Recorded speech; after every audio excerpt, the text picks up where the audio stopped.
Hello, welcome back to elite recipes. நம்ம இப்போ சேனைக்கிழங்கு பொரியல் இந்த வீடியோவில் எப்படி செய்கிறதுன்றதை பார்க்க போகிறோம். சேனைக்கிழங்கை வந்து எலிஃபெண்ட் யாம் அப்படின்னு இங்கிலீஷில் சொல்லுவாங்க. ஸோ இதுதான் இந்த சேனைக்கிழங்கு. இதை நம்ம நல்லா தோல் சீவிட்டு மெல்லிசாக இந்த மாதிரி கட் பண்ணிக்கோங்க. இந்த சேனைக்கிழங்குல நிறைய மண் இருக்கும், அதனால் ஒரு பவுலில் தண்ணி எடுத்துகிட்டு இந்த மாதிரி இதை கட் பண்ணி இந்த தண்ணியில் போட்டுருங்க. அதுக்கப்புறம் இதை நல்லா வாஷ் பண்ணி எடுத்து வச்சுக்கோங்க. குக் பண்ணும்போது மண் இருக்கும், அதனால் இந்த ஷேப்பில் கட் பண்ணிக்கோங்க. இப்போ ஒரு கடாயை ப்ளேஸ் பண்ணி நான் வந்து 10 டேபிள் ஸ்பூன்ஸ் ஆயில் போர் பண்ணியிருக்கேன். இப்போ நம்ம ஆயில் ரெடி ஆனதுக்கப்புறமா ஒரு 4 பீஸ் ஆஃப் வெள்ளைப்பூடு நல்லா தட்டிட்டு இதில் சேர்த்துருக்கேன். 1/2 டேபிள் ஸ்பூன் சோம்பு, ஃபெனல் சீட்ஸ்.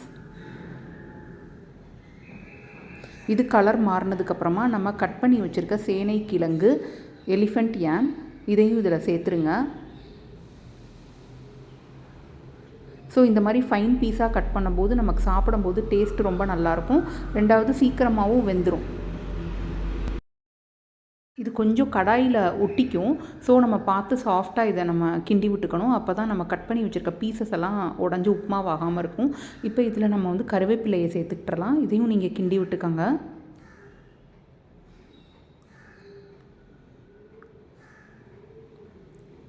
இதுக்கு வேணுங்கிற அளவுக்கு உப்பு சேர்த்துக்கோங்க.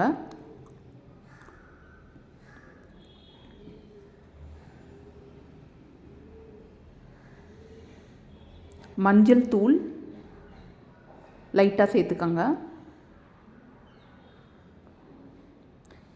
இப்போ இதை நல்லா மிக்ஸ் பண்ணி விட்டுக்கோங்க. அப்போ தான் எல்லா பிளேஸ்லேயும் சால்ட்டு ஸ்ப்ரெட் ஆகும். மீடியம் ஃப்ளேமில் வேக விட்டுக்கோங்க. இப்போ இதை வந்து ஒரு 10 மினிட்ஸ் நீங்கள் சிம்மிலேயே வேக விடுங்க. இப்போ பாருங்கள், 10 மினிட்ஸ் சிம்லேயே வெந்திருக்கு. இது இப்போ நல்லா வெந்திருக்கு, சட்டியில் ஒட்டாமல். இப்போ இந்த ஸ்டேஜில் சில்லி பவுடர் நான் 1/2 டேபிள் ஸ்பூன் ஆட் பண்ணுறேன். நெக்ஸ்ட்டு சாம்பார் பவுடர், அதுவும் ஒரு 1/2 டேபிள் ஸ்பூன் ஆட் பண்ணுறேன்.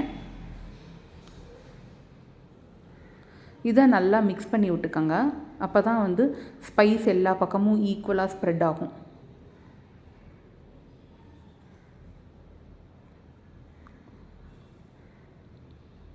இப்போ இது நல்லா ஈக்குவலாக ஸ்ப்ரெட் ஆனதுக்கப்புறமா இதையும் நீங்கள் வந்து ஒரு மூடி போட்டு ஒரு 2 to 3 மினிட்ஸ் இதை நீங்கள் வேக விட்டுக்கோங்க. மூடி போட்டு 2 to 3 மினிட்ஸ் வேகும்போது உங்களுக்கு அந்த சில்லி பவுடர்லாம் அந்த கிழங்குல போய் நல்லா சாரும். இப்போ பாருங்கள், நல்லா சாந்துருச்சு. இது வந்து சோம்பு பவுடர். ஸோ சோம்பு பவுடர் ஜஸ்ட்டு நான் கையில் 2 பிஞ்ச் எடுத்து நான் வந்து அப்படியே ஸ்ப்ரெட்டாக போடுறேன்.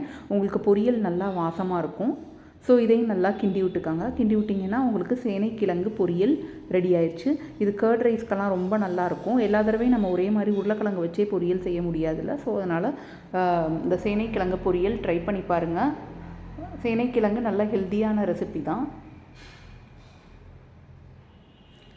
இது வந்து ரசம் சாதம், சாம்பார் சாதத்துக்கெலாம் ரொம்ப நல்லாயிருக்கும்.